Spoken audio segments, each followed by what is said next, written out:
En primer lugar, vamos a tener la oportunidad de conocer la historia de Virginia González Polo, la primera dirigente obrera en el Partido Socialista, Unión General de Trabajadores y Partido Comunista, con una charla coloquio ofrecida por Jerónimo Martín de Bernardo, autor del libro Virginia González Polo, el olvido de la primera dirigente obrera, que fue publicado en el año 2023 en el centenario del nacimiento de esta importante figura política. A continuación, después de haber conocido el destacado legado de Virginia González Polo, vamos a tener la oportunidad de seguir aprendiendo con la conferencia Las mujeres y la política en la Segunda República, Historia y Memoria, ofrecida por el historiador Carlos Cárdenas Plesa. Estamos seguros de que ambas conferencias nos brindarán una visión enriquecedora y nos inspirarán a seguir explorando y aprendiendo sobre nuestra historia. Os invitamos a disfrutar de estas charlas y a participar en el posterior debate que tendremos al final. Y a continuación pido la presencia en el escenario de los dos ponentes de esta tarde, Jerónimo y Carlos. Por favor. Jerónimo Martín de Bernardo Rodríguez nació en Talavera de la Reina en el año 1961.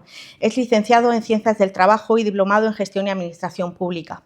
Ha trabajado como profesor de educación secundaria en la especialidad de Formación y Orientación Laboral, profesión de la que hoy en día se encuentra ya jubilado. En la actualidad se dedica a la investigación histórica. Muchas gracias, Bernardo, por tu compromiso con la memoria histórica y tu participación en este acto de recuerdo y homenaje. A partir de ahora, Virginia González Polo será bastante menos desconocida por nuestras vecinas y vecinos de Alhama y deseamos que nunca sea olvidada. Os dejo con la conferencia charla coloquio de Jerónimo. Muchas gracias.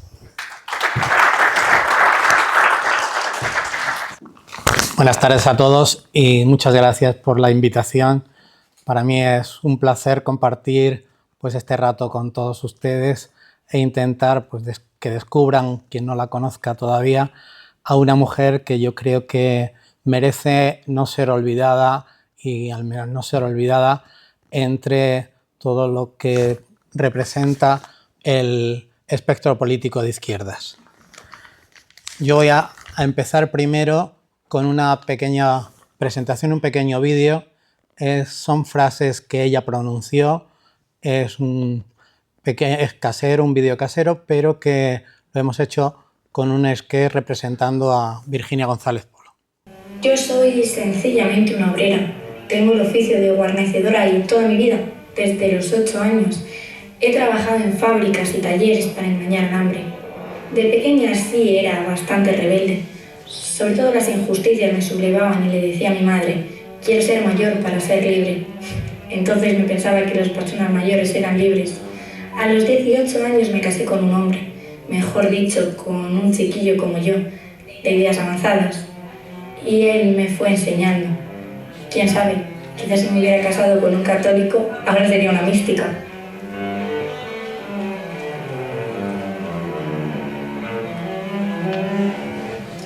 ¿Quién desea la guerra? Todos los tiranos del mundo. Ellos son causantes de la no existencia de la paz. Hacen conferencias pacifistas en el Haya y plagan sus infernales máquinas para el campo de batalla mientras se aprestan a mandar a millares de seres en nombre de la mentira patria.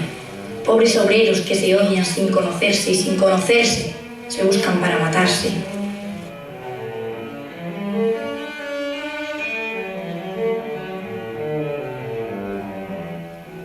La mujer ha permanecido alejada, trabajando como bestia, pero hoy, debido a las condiciones del Partido Obrero, despierta y será puesta en condiciones de vida para educar a sus hijos, creando una generación que ha de luchar por la redención del obrero.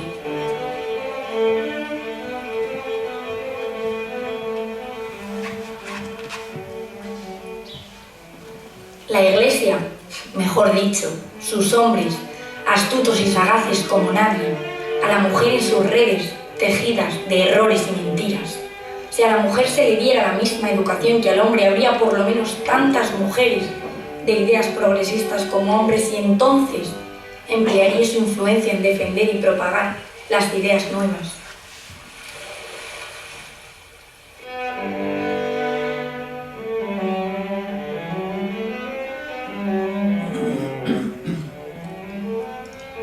Los cristianos no tienen que asustarse con nuestras teorías.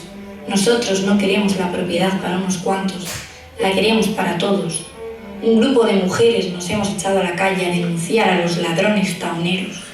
Siendo la ley la misma para todos, se han dado casos que unos jueces condenaban, otros absolvían. ¿Dónde está la justicia? No tengo grandes conocimientos y no puedo, por lo tanto, deciros un discurso. En cambio, yo digo lo que siento y lo que no pueden decir los políticos de los demás partidos. Hoy, la libertad es una mentira. No somos libres, como ellos dicen. Solo nos quedan los brazos y estos hay que alquilarlos al primer postor.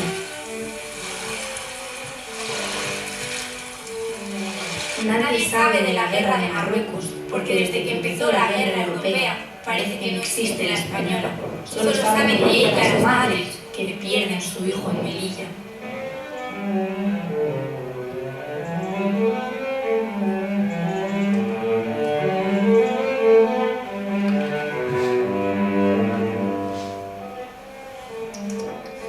Y me pregunta si estaba en una celda para presos por delitos políticos. No se había previsto el caso de que las mujeres españolas pensáramos.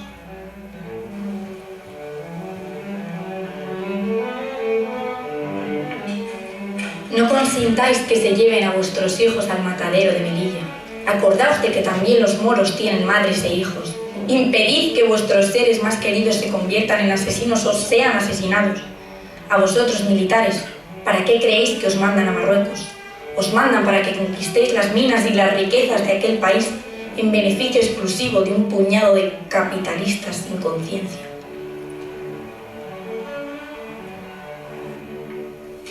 Se dice por algunos que Virginia ha cambiado y no es cierto. Yo no he cambiado. Los que han cambiado han sido los que creen que con leyes sociales que luego no se cumplen está resuelto el problema de la actuación de los sindicatos. Yo, desde que entré en el Partido Socialista, he pensado igual y cuando comprendí que los que ahora han dejado todo su bagaje socialista en organismos burgueses no modificarían su criterio, los abandoné e ingresé en el Partido Comunista, que es el que hoy está en la vanguardia del proletariado.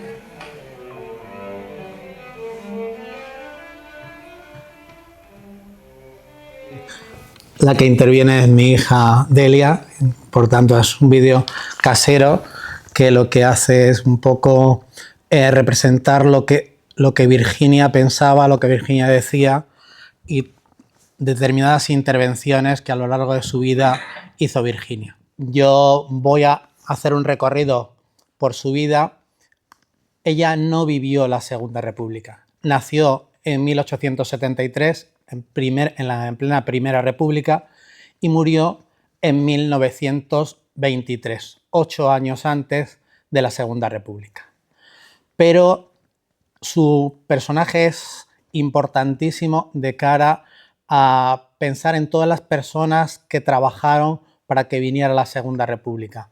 Sobre todo, hay un año especial donde me voy a detener, que es 1917, que es un año donde Virginia tiene un protagonismo, ha sido olvidada, pero ese año ella es una de las principales protagonistas y no ha sido reconocida. ¿Dónde me encontré a Virginia? Primero, siempre que intervengo, me gusta explicar dónde encontré a Virginia González Polo y por qué me puse a trabajar sobre ella. Pues yo estaba trabajando, investigando sobre otra cosa relacionada, porque era la segunda generación del Partido Socialista. La primera generación es Pablo Iglesias. No había más personas que Pablo Iglesias como de verdad representante de la primera generación. Y estaba estudiando Largo Caballero, Besteiro, Indalecio Prieto, Negrín, Margarita Nelken y Fernando de los Ríos. Esos 6 personajes. Y en un momento que estoy investigando, llega la huelga general de 1917, donde me voy a detener un rato. Y en 1917 me encuentro que detienen a 5 personas, más la familia donde estaban, que eran los organizadores de la huelga. Y esas 5 personas se llaman Besteiro, Julián Besteiro, Francisco Largo Caballero, Daniel Anguiano, Andrés Saborit y Virginia González Polo. Pero resulta que cuando se ven las fotografías de los firmantes de la huelga, se ve una fotografía de 4 personas en el penal de Ocaña que habían sido condenados a cadena perpetua. Pero esa mujer, que también había sido detenida, no aparecía por ningún sitio. Y yo me pongo a mirar y digo, coño, y esta mujer también estaba y no aparece por ningún sitio. Efectivamente, ella no estaba en la cárcel de Cartagena porque era de hombres, y es verdad que tampoco estuvo en la cárcel condenada, porque después de estar en prisión provisional, ella la dejaron en libertad entendiendo que era la persona que servía los cafés, que atendía a los señores y que poco más que era la chica de servicio de ese grupo. Es verdad que los compañeros también declararon que ella no tenía responsabilidad, pero era una de las que firmaron el manifiesto de la huelga de 1917, que luego contaré. Entonces, ahí me encontré a Virginia y me puse a investigar y me puse a trabajar sobre ella, y bueno, fruto de ese trabajo me he elaborado ese libro, que es una pequeña biografía. Mi idea es, bueno, pues que sirva, porque yo creo que está bastante documentado, para que otras personas, quien quiera, trabajen sobre ella. Esta mujer hizo un recorrido por toda España, también por aquí, y lo veremos al final. Bueno, pues dicho esto, voy a hacer una visión de quién era Virginia y qué cuestiones son destacables dentro del personaje, y me gustaría que luego, quien quisiera, pues pudiéramos profundizar un poco más. Virginia es una zapatera, una guarnecedora. La diferencia es que el zapatero, pues, es el que hace los zapatos, y guarnecedor era el que hacía los ribetes, el que ponía pues los dibujitos en los zapatos, un poco, dijéramos, que el trabajo fino. Y se casó con otro zapatero que, bueno, se fueron a vivir a La Coruña. La Coruña era una zona principalmente donde pitaba el anarquismo. No era una ciudad donde el socialismo estuviera implantado, sino el anarquismo era lo que en ese momento en La Coruña era la cuna del anarquismo. Allí estuvieron un tiempo hasta que, desde 1899, que tienen a su hijo César, hasta 1905, que deciden irse a Bilbao. Pasaron de Coruña a Bilbao. Coruña era la cuna del anarquismo, Bilbao era, con Facundo Pérez Agua, la cuna del socialismo.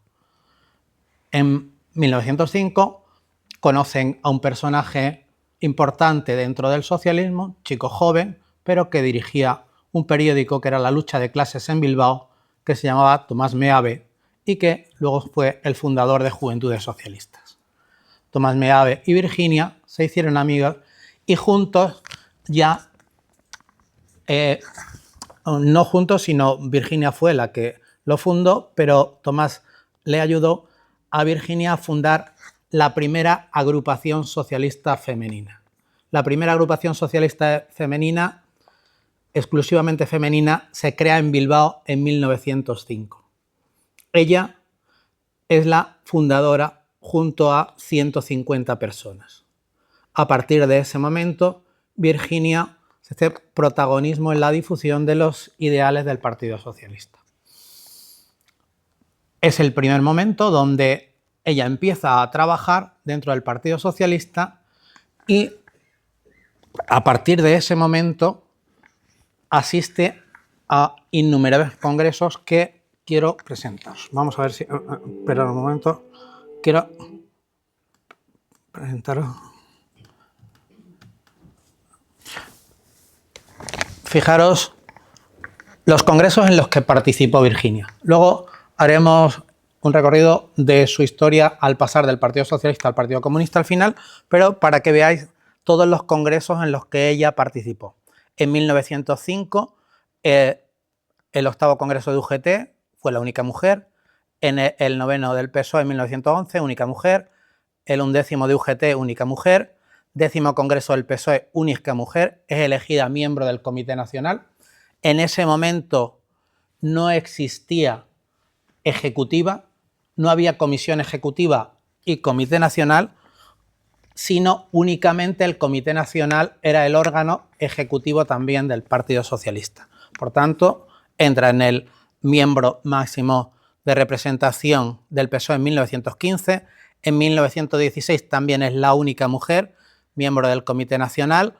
En UGT y en PSOE, por tanto, es la primera mujer que está dentro de los órganos ejecutivos del PSOE y la primera mujer que está dentro de los órganos ejecutivos de UGT. 1918, undécimo Congreso del PSOE. En ese momento, 1918, el PSOE toma la decisión de dividir el Comité Nacional en Comisión Ejecutiva y Comité Nacional. Por tanto, se crea la primera Comisión Ejecutiva del Partido Socialista. Virginia es la secretaria femenina de esa Comisión Ejecutiva. Por tanto, 1918, el Comité Nacional pasa a tener dos órganos, Ejecutiva y Comité Nacional, y Virginia González Polo es la primera mujer miembro de una ejecutiva del PSOE. En 1918 también se hace el 13º Congreso de UGT y toma la misma decisión. El Congreso de UGT divide también lo que hoy es Comité Federal, pero Comité Nacional entonces, Comité Nacional y Ejecutiva, pero ella no entra en el Comité Ejecutivo. Tampoco en el Comité Nacional, porque el Comité Nacional estaba formado por los miembros de la Ejecutiva más un representante de cada una de las regiones. Por tanto, ella no es miembro en ese momento del órgano ejecutivo de UGT. 1918 es el momento en que en UGT hay un congreso donde hay un grupo de personas encabezadas por Julián Besteiro que piden que Virginia debe estar. Una mujer que merece que esté por el trabajo que llevaba haciendo, pero finalmente se queda fuera. 1920, 19, 20, 21 son 3 congresos extraordinarios del PSOE que ella participa, pero lo voy a dejar para el final. 21 constituye el Partido Comunista Obrero Español. En el 22 es el primer congreso del Partido Comunista de España. Ella es la primera mujer dentro del Partido Comunista, fundadora y miembro del primer comité central como secretaria femenina, y en 1922 es expulsada del sindicato UGT, también contaré algo, y en 1923 fallece.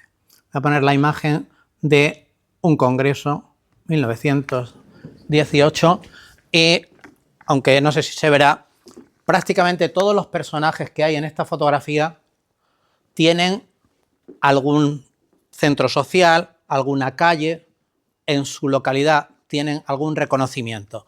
Besteiro, Largo Caballero, Daniel Anguiano, Saborí, Verdes Montenegro, Indalecio Prieto, Isidoro Acevedo, García Quejido, Teodoro Menéndez, Pablo Iglesias, Núñez Tomás, Núñez de Arenas, Francisco Sanchís, Manuel Cordero y Francesco Mora. Todos, si os ponéis a repasar cada uno de los nombres y buscáis algún centro social, algún edificio, alguna calle, siempre vais a encontrar de ellos algo. De Virginia no encontraréis nada, por lo menos yo no he encontrado. A lo mejor en algún sitio. Pensaba que en Valladolid, que era donde nació, podría haber una calle. Virginia tenía 22 hermanos. La mayoría de la gente que se llama González en Valladolid es descendiente de algo de la familia seguramente, pero no lo saben. Ellos no saben, pero ella es seguramente una de las personas que tiene mucha familia en Valladolid, sino ella, sus hermanos. Yo conseguí localizar a sus bisnietos, que son los únicos vivos. Están en México. Su hijo César se fue exiliado en 1940 a México. El hijo murió. El nieto de Virginia también murió en el 80 y tantos, no sé tanto, y tiene 4 bisnietos. Y yo he conseguido, aunque ya los he localizado a los 4, pero tener relación con 2 de ellos. He mandado algunas fotografías, pero no conocían nada de Virginia.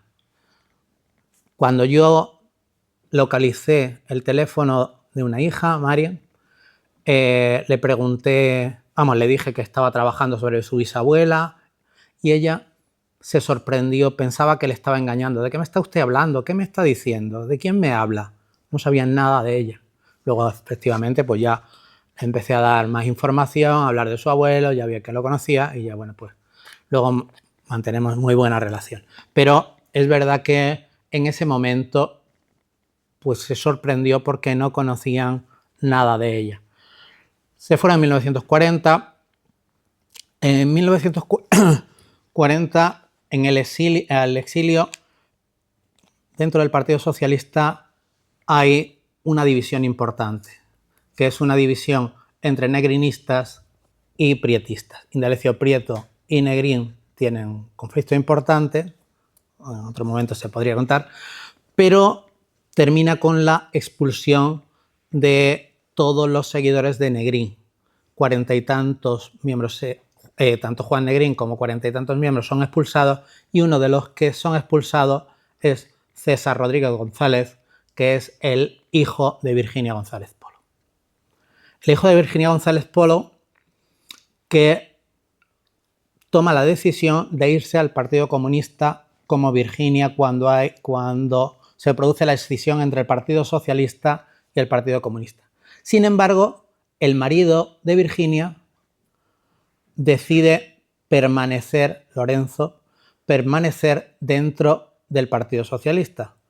Eso hoy puede ser normal, que en matrimonio cada uno pertenezca a un partido, pero hace 125 años eso es incomprensible. Es una situación donde que Virginia hiciera proselitismo por toda la provincia de Vizcaya primero y a nivel nacional después, que le permitieran dar mítines pues durante 30, 40 días a mitin diario, lo mismo por Alicante que por Murcia, que por Galicia, pues no tenía problema, y el marido, porque esa es la palabra, le permitía que pudiera asistir.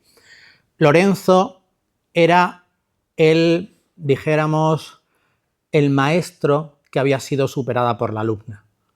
Virginia al final era la que tenía mucho tirón en los mítines y Lorenzo prefirió, porque entendía que para defender los ideales era Virginia quien mejor los iba a defender, y decidieron que fuera ella quien recorriera pues todo el país como recorrió para dar mítines defendiendo los ideales del Partido Socialista.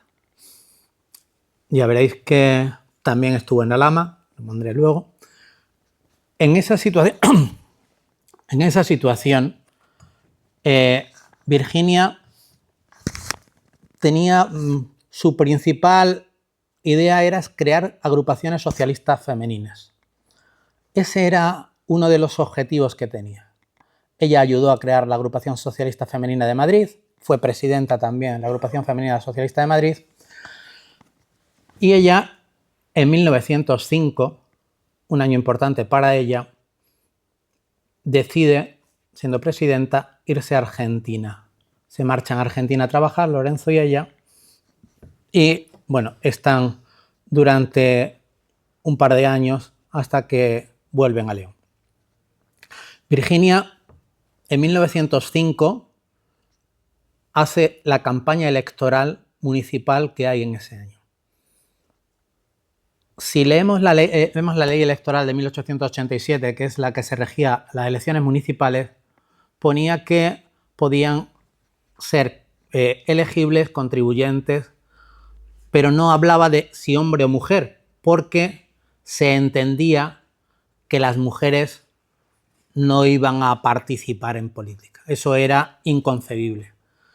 Legalmente la ley no se lo impedía, pero dentro del partido nadie pensó que Virginia pudiera ser concejala en Bilbao, a pesar de que las concejalías se elegían por circunscripciones. El Partido Socialista, de 7 circunscripciones que tenía Bilbao, solo pudo presentar en 5, pero nadie barajó la posibilidad de que Virginia se pudiera presentar. Una mujer no era concebible que se presentara. Es verdad, si Lorenzo era contribuyente y se podía presentar, que se presentó de concejal Lorenzo, el marido. Ella, que trabajaba en lo mismo y hacía lo mismo, por el mismo derecho tendría posibilidad, pero nadie barajó esa posibilidad. Bueno, ¿cuál era el trabajo en la campaña electoral de las mujeres que no podían votar y no podían ser ni electoras ni elegibles? Pues principalmente su trabajo era denunciar el caciquismo. Estamos en un momento donde no existen DNI, como mucho una célula de identificación donde ponía, pues, mide aproximadamente 1,60, moreno y con los ojos verdes, o rubio y de media estatura. Eso era lo más que ponían, con lo cual no había ningún problema para que cualquier persona dentro de lo que era el régimen liberal, republicano liberal, que era, liberal conservador, que era el turnismo, el régimen del turnismo que en esa época imperaba, pues no había problema para que organizaran todo para que los candidatos que tenían que ganar, estaba establecido que si gobernaban los liberales, ganaban los liberales, si gobernaban los conservadores, ganaban los conservadores, y por tanto no había problema, estaba todo decidido y lo único que podían hacer era denunciar y denunciar y denunciar, pero después de a lo mejor 60, 70 denuncias, el día siguiente se sobreseían, no había ningún problema y todo estaba decidido. 1900, voy a ir un poquito más rápido para no entretener. 1905 también fue un año importante para Virginia, no por ella y por el Partido Socialista en Bilbao, que el marido no salió, es verdad que sí que salieron 3 concejales, pero ese año salió concejal Pablo Iglesias Posse, el fundador del Partido Socialista en Madrid. ¿Cómo tuvo que hacerlo para salvar el caciquismo? Porque claro, allí en ese momento, pues la rueda de votantes donde votaban en 3 sitios, los muertos se levantaban a votar, eran los que conocían como Lázaros, que también votaban. Esto estaba todo hecho y era difícil que pudiera alguien del Partido Socialista salir concejal. Tuvieron que hacer una artimaña, como eran tipógrafos, pues tuvieron que hacer una papeleta que doblada parecía que ponía los nombres de las personas que tenían que salir, porque habían hecho con símbolos en letras grandes con tinta negra y oscura, habían puesto los nombres de los 3 candidatos liberales, que eran un torero y otros 2, que se suponía que tenían que salir porque estaba establecido así en el encasillado que se hacía de los candidatos que tenían que salir, pero ellos organizaron la papeleta, que sus nombres estaban en letras muy pequeñas, se veían perfectamente y se leían perfectamente en una tinta que no era una tinta muy oscura, sino una tinta sepia, y que doblando la papeleta al trasluz parecía que ponían los nombres de los 3 liberales, que no eran los 3 liberales, que eran símbolos que al abrir no decía nada, no obstante no hubieran salido porque se contaban solo los 3 primeros nombres, y los 3 primeros nombres eran el de Pablo Iglesias, Largo Caballero y Ormaechea, que eran los 3 concejales que en Madrid salieron. Por tanto, 1905 fue un año de celebración porque el presidente del Partido Socialista obtenía una concejalía por primera vez.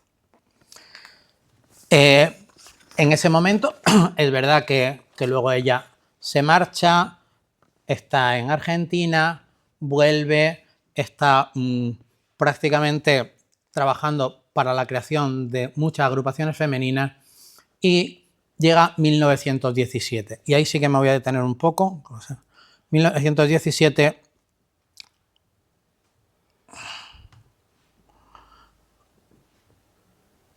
Bueno, vamos a ver la siguiente. 1917 es un año donde va a marcar las siguientes décadas y los acontecimientos. Ella no vivió en la República, pero ese año es fundamental para la Segunda República. 1917 es un año donde hay grandes acontecimientos. Los militares tienen mucho movimiento, se crean las juntas de defensa, los militares entran a la protesta, protestan porque cobraban poco, querían más salarios, porque el escalafón estaba establecido que los militares que entraran en guerra, estábamos en la guerra de Marruecos, lo que ha dicho Virginia es Marruecos, pero se puede trasladar a cualquier guerra de ahora. Los militares que estaban en la guerra de Marruecos ascendían más rápidamente, por tanto los concejales que estaban en la península se quejaban y también de alguna manera querían intervenir en política. Ese mismo año, el movimiento revolucionario que hay a nivel nacional también hace que el primer ministro Dato cierre las Cortes. Cierre las Cortes, pero la Lliga Regionalista, que es como Junts ahora, pues hace una asamblea parlamentaria en Barcelona. Convoca, estaban cerradas las Cortes, pero convoca a todos los parlamentarios pidiendo una reforma del sistema político en Barcelona. Pero el movimiento es grande, pero a nosotros nos interesa la última parte, que es la huelga general revolucionaria.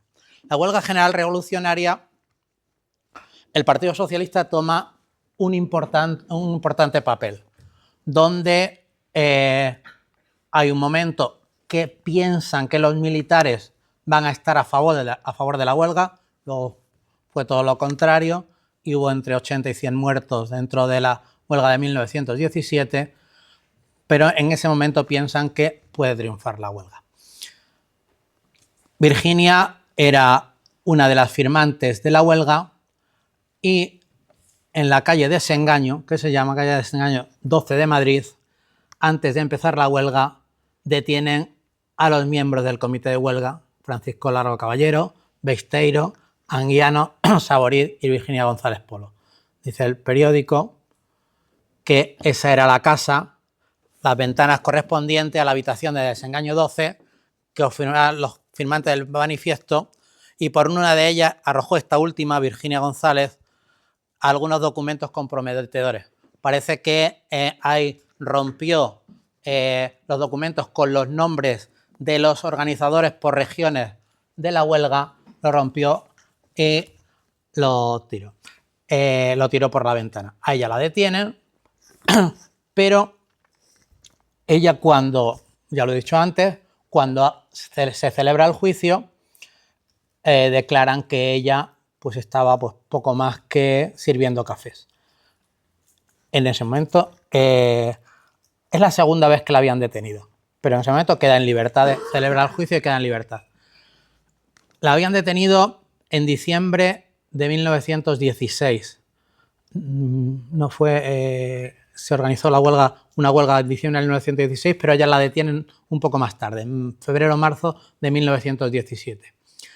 Una de sus amigas, Colombine, uno habrá oído hablar de ella, Carmen de Burgos, una escritora, una periodista importante de la época, escritora con muchos ensayos, uno seguramente, creo que muchas de las asociaciones de periodistas llevan su nombre, el nombre de Carmen de Burgos, Colombine, la hace una entrevista. Estamos hablando de la primera detención y la voy a leer porque es interesante. Bueno, simplemente he recogido 4 o 5 preguntas, muy pocas, no toda la entrevista, sino unos pequeños párrafos. Pero usted es oradora, me han puesto ese mote. ¿Da usted conferencias? No, yo no tengo cultura para eso. Hablo en los mítines, tengo corazón. Eso es todo. Es mi corazón el que habla. ¿Qué impresión le hizo el entrar en la cárcel? Muy penosa. No por mí, sino por contemplar el espectáculo de las pobres mujeres que padecen aquí en régimen de promiscuidad y de miseria. Aquí no hay celdas para presas por delitos políticos, ¿verdad?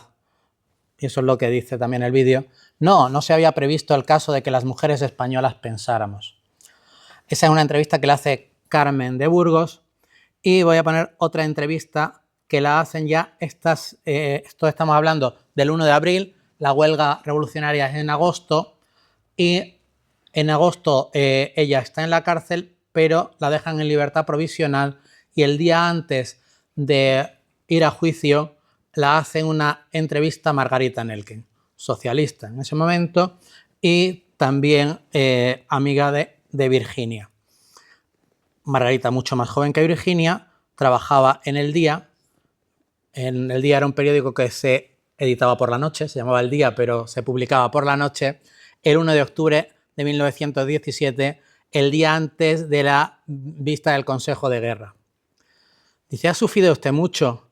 Dice, mucho, pero he tenido también grandes satisfacciones. En mis sufrimientos hay siempre un goce muy grande. Sí, eso es, un goce. Yo no me sé explicar. He recorrido toda España haciendo propaganda, mitineando, como digo yo. En muchos sitios he encontrado a gentes que me han atacado lo más bajamente que podían. Gentes que con gusto me hubieran visto no ya fusilada, sino quemada viva. En los pueblos los curas hablaban contra mí desde el púlpito. Bueno, pero frente a esto yo veía muchedumbres enteras y mujeres y ancianos y todos que venían a mí con adoración, que me escuchaban como si fuese un milagro.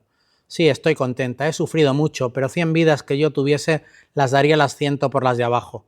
Yo lo único que tengo en la vida es el partido y mi hijo.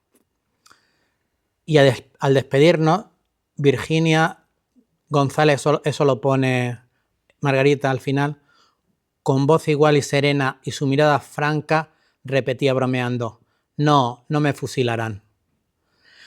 Margarita Nelken, en 1933, ya había muerto Virginia, escribe en La Hora, un semanario socialista de Pontevedra, este párrafo.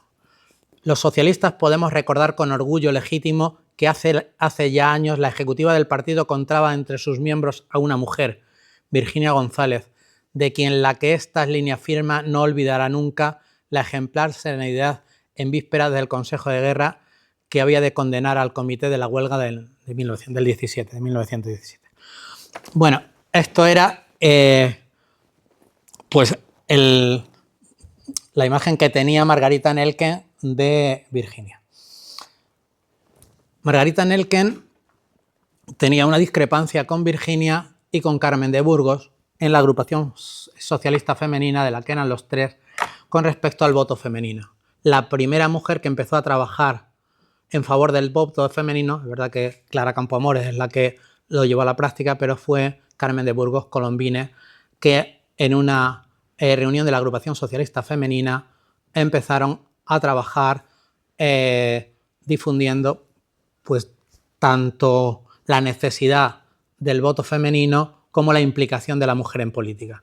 La acompañaba, había 3 personas, Colombines era la que llevaba un poco la voz cantante, pero Virginia estaba con ella y otra miembro de la ejecutiva de la agrupación socialista femenina son los que empezaron por Madrid en favor de la lucha por el voto femenino. Bueno, esto es más o menos su recorrido, mucho más, tampoco querido, en el Partido Socialista. Pero hay un momento donde el Partido Socialista tiene una división importante. Es lo que será la escisión con el Partido Comunista. El Partido Comunista es una escisión del Partido Socialista de 1921. Virginia toma la decisión de hacerse tercerista, que era defensora de la Tercera Internacional o la Internacional Comunista. Para decidir si el Partido Socialista entraba en la Internacional Comunista o no, se necesitaron 3 congresos. 3 congresos que fueron en 19, 20, 21. 3 congresos extraordinarios. Virginia no participó en el segundo, participó en el primero y fue fundamental su participación en el tercero. Ella, junto a otro grupo de compañeros, defiende que el Partido Socialista debe entrar en la Tercera Internacional, en la Internacional Comunista. En el Congreso, en el primer Congreso, se pospone para estudiar en un segundo Congreso la propuesta, había división, pero mayoritariamente dentro del Partido Socialista se estaba porque se perteneciera a la Tercera Internacional, la Internacional Comunista. En 1920, mayoritariamente el Congreso está en favor de la Tercera Internacional. El Partido Socialista decide que se va a incorporar mayoritariamente al partido, a la Internacional Comunista. Solo había un problema, y era que los partidos comunistas no eran independientes, sino que eran delegaciones de la Internacional Comunista de Rusia. Entonces, dentro del Congreso se dice que se está decidido a entrar, pero con 3 condiciones. Principalmente las 3 condiciones era autonomía del partido. Hay una votación donde un grupo de gente, Virginia entre ellos, están en favor de incorporarse ya a la Tercera Internacional, y por otra parte está un grupo de gente encabezados por Fernando de los Ríos que quieren entrar pero con condiciones, con las 3 condiciones. Gana por votación la decisión de entrar en la Tercera Internacional pero condicionada, que era la postura de Fernando de los Ríos, y el Congreso lo que acuerda es que uno de cada una de las posiciones, un miembro, Daniel Anguiano, por la posición de incorporarse ya y Fernando de los Ríos por demorar la incorporación hasta que se negocien las 3 condiciones, deciden que van a ir a Moscú. Los 3 van a Moscú y en Moscú se encuentran con la sorpresa que dicen que ¿qué es eso de 3 condiciones? Bueno, habéis oído de la frase que Lenin le dice a Fernando de los Ríos, ¿libertad para qué? Bueno, es dentro de un contexto, no es así tan frío, pero bueno. En ese momento, Fernando de los Ríos dice que no está de acuerdo porque no aceptan las 3 condiciones y además ponen 21 condiciones que había establecido el Congreso de la Internacional Comunista. 21 condiciones que había que cumplir. Entre ellas que se restaba mucha autonomía al partido. Aunque la decisión de entrar la habían tomado en el 20, Fernando de los Ríos cambia de posición, Daniel Anguiano sigue en la decisión de que entren en la Tercera Internacional y se convoca un tercer Congreso Extraordinario en el 21. En el tercer Congreso Extraordinario hay 3 intervenciones en favor de cada posición. La primera intervención la hace Virginia González Polo en favor de la incorporación a la Internacional Comunista. Intervienen también Isidoro Acevedo y Roberto Álvarez. Entre los que no pretendían entrar en la Tercera Internacional, apostaban por otra internacional, la 2,5, que se llamó, una internacional en Viena que se creó, que luego ya terminó desapareciendo, pero por esa propuesta de mantenerse la defendieron Largo Caballero, Besteiro y Sabotriz. Ganó la situación por muy pocos votos. Estamos hablando de que los delegados, cada delegado del Congreso llevaba la representación del número de votos que tenían sus agrupaciones. Estamos hablando que ganó la no incorporación a la Internacional Comunista por unos 6.800 contra 6.200, algo así, no sé exactamente de la cantidad, pero estamos hablando de que había 600 o 700 votos cuando el número de votos de representados eran en torno a 6.000 y pico por cada una de las facciones. En ese momento, Virginia decide crear el Partido Comunista Obrero Español junto con otro grupo de miembros del Partido Socialista. Daniel Anguiano, Isidoro Acevedo. En ese momento la escisión está hecha. El Partido Socialista es un momento muy duro, muy difícil, pero la decisión está tomada. En el Congreso de 1921 ya se había creado un Partido Comunista Español que se llamaba, porque un grupo de jóvenes que se llamó la Escisión de los 100 Niños, jóvenes de Juventudes Socialistas, por las bravas en un comité nacional sin hacer ningún congreso, decidió escindirse y constituir el Partido Comunista Español. Mucho menos numeroso que el Partido Comunista Obrero Español, que ya sí era un partido importante. Y en 1921, en noviembre de 1921, el Partido Comunista Obrero Español y el Partido Comunista Español deciden fusionarse. Bueno, vienen delegados del Comintern de Rusia y exigen que tienen que unificarse, y se hace en 1922 el primer congreso del Partido Comunista de España, como hoy conocemos, y Virginia es miembro de ese comité central, el primer comité central del Partido Comunista de España, por tanto, fundadora del Partido Comunista de España, aunque no se la conozca tampoco, fundadora en ese partido, porque es verdad que si leéis en Wikipedia y en algunos dicen que Pasionaria fue la fundadora del Partido Comunista de España, no es así. Ella entró en el Partido Comunista Obrero Español porque toda la agrupación de Somorrostro, donde estaba Pasionaria, se incorporó al Partido Comunista Obrero Español como afiliada, pero no fue miembro del primer comité central, ni mucho menos, porque ella se incorporó en 1930 en un congreso en la clandestinidad donde Pasionaria ocupó la secretaría femenina que había ocupado en 1922 Virginia, porque ella había muerto. Si Virginia no hubiera muerto, es probable que hubiera tenido un papel muy, muy destacado en la República. Y yo podría contar mucho más, pero no quiero cansaros ya. Solo 2 o 3 detalles y termino. Fijaros el planteamiento de Virginia conforme a las guerras. Habéis visto el vídeo, que se podía decirle a cualquier persona hoy, el vídeo de sus intervenciones, pero ella decide que no está dispuesta a que su hijo César vaya a ir al servicio militar para que pueda morir en Anual. O en Anual en 1921, ya sabéis lo que pasó, o pueda morir en Marruecos, en cualquier sitio. Y manda a su hijo a París. Se va a estudiar a París, porque había que inscribirse para que él no se inscribiera al servicio militar, lo manda a París. Y por tanto, ella decide que su hijo no va a participar y por tanto seguramente sea el primer objetor de conciencia.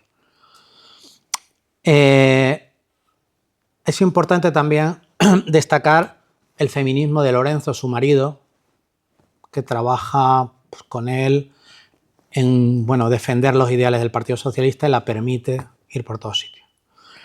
Y por otro lado, ella participó en muchísimas huelgas y defendió siempre, siempre, sobre todo a la mujer, aunque la diferencia era abismal. En una de las huelgas que participó, un pueblo cercano a donde yo he nacido, Belvis de la Jara de Toledo, participó en una huelga de campesinos y ganaron la huelga y por tanto les subieron el jornal que tenían los campesinos. Ganaban 2,25 pesetas al día, 2,25, y pasaron a 3,25 pesetas, subieron, importante, una peseta. Y las mujeres también consiguieron una subida. Ellas ganaban 75 céntimos, 0,75, y pasaron a cobrar 1,25 pesetas. Esa era la diferencia en ese momento. Virginia muere en 1923, empiezan a recaudar dinero para hacerle un mausoleo, pero luego llega la dictadura de Primo de Rivera y había 550 pesetas y no sabemos dónde estarían esas 550 pesetas que se llevaba recolectada. Y por tanto, ni hay mausoleo ni nada.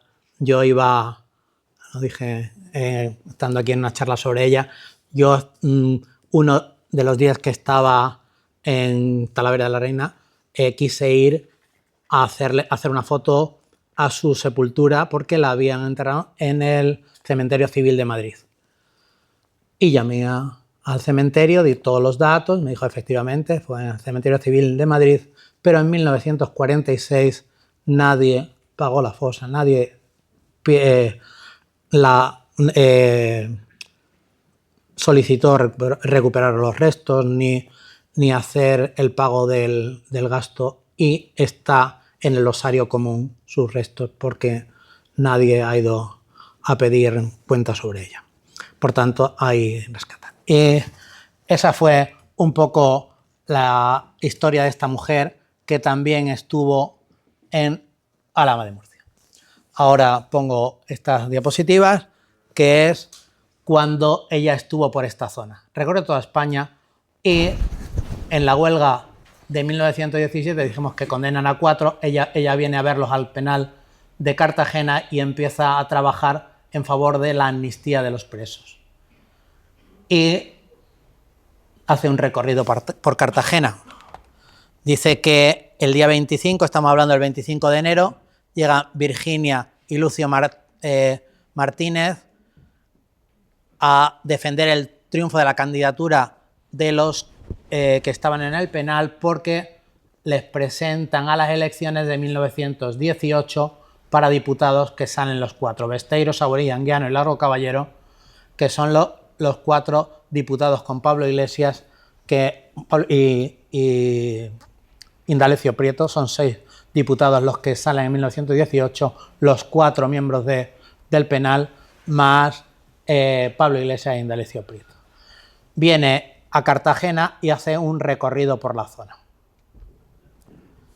Lo primero que hace es una gran manifestación en Llano del Beal. Llano del Beal, la agrupación, la Casa del Pueblo del Llano del Beal fue la primera y se había quedado en 1916, era una Casa del Pueblo importante, hicieron una manifestación en Llano del Beal.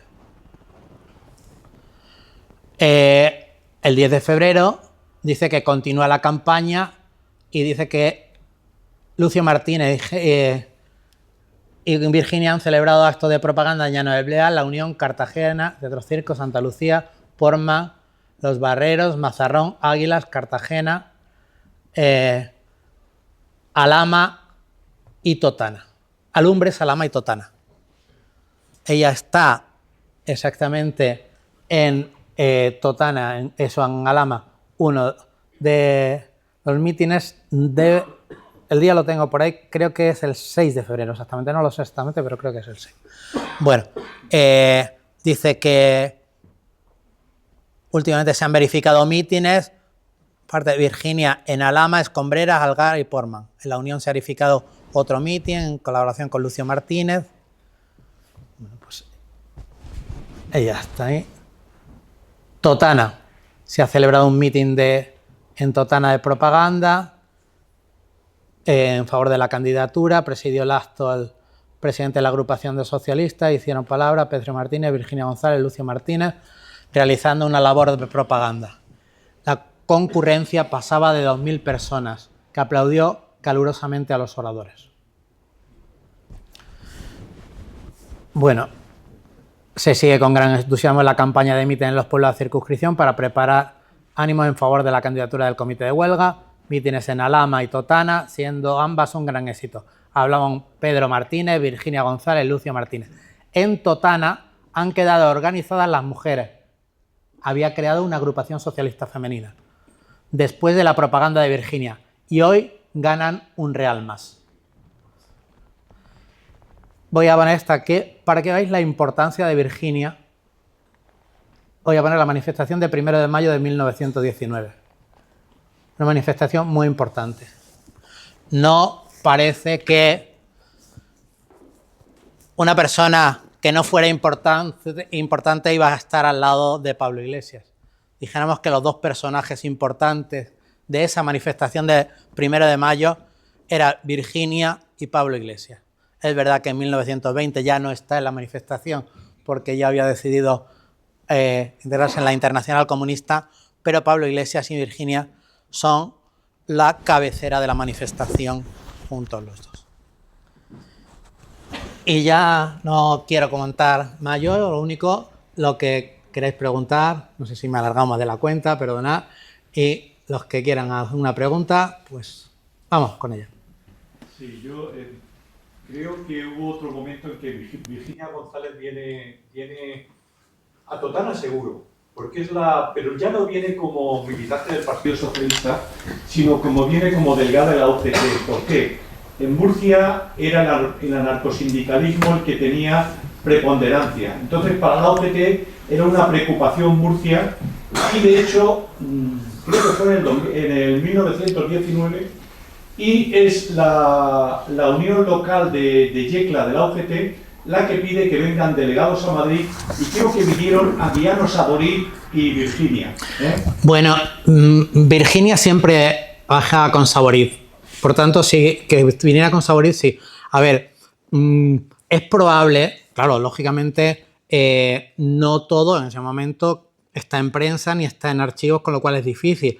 Estaría seguramente en muchos sitios y seguramente estaría. De todas formas, pasa una cosa, 1919 es un año donde Anguiano y ella empiezan a planificar ya la escisión, aunque todavía hay una previsión de que pudiéramos integrarnos todos en la Internacional Comunista. Entonces sí que es verdad que hacen un recorrido más los que luego formaron el Partido Comunista Obrero Español.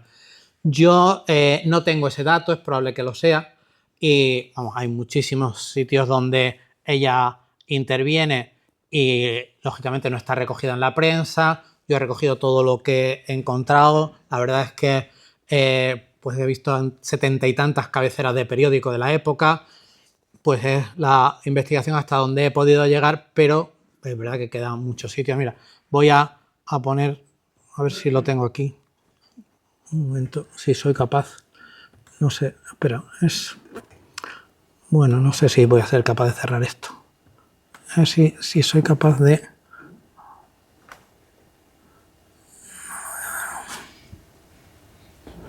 No lo tengo. No lo voy a encontrar. Bueno, en 1915 ella está por Murcia, pero no está en Alhama y tampoco que yo tenga constancia está en Totana. En 1915 ella va a Murcia, pero solo se centra Murcia, luego va a la zona de Alicante, va a Orihuela, Alicante, llega hasta Albacete y hace un recorrido ahí en 1915 que creía que lo tenía por ahí, pero no lo veo.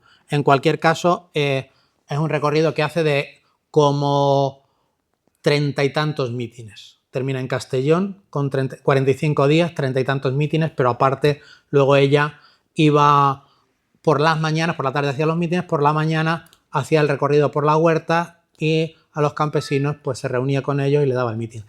Que estuviera, posiblemente, no lo dudo, pero es verdad que yo ese dato no lo he conseguido.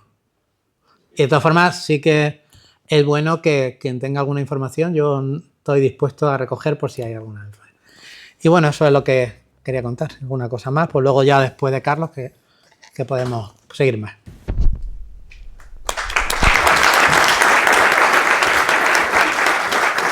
Me he pasado, ¿no? Me he pasado mucho. Me he pasado un poco.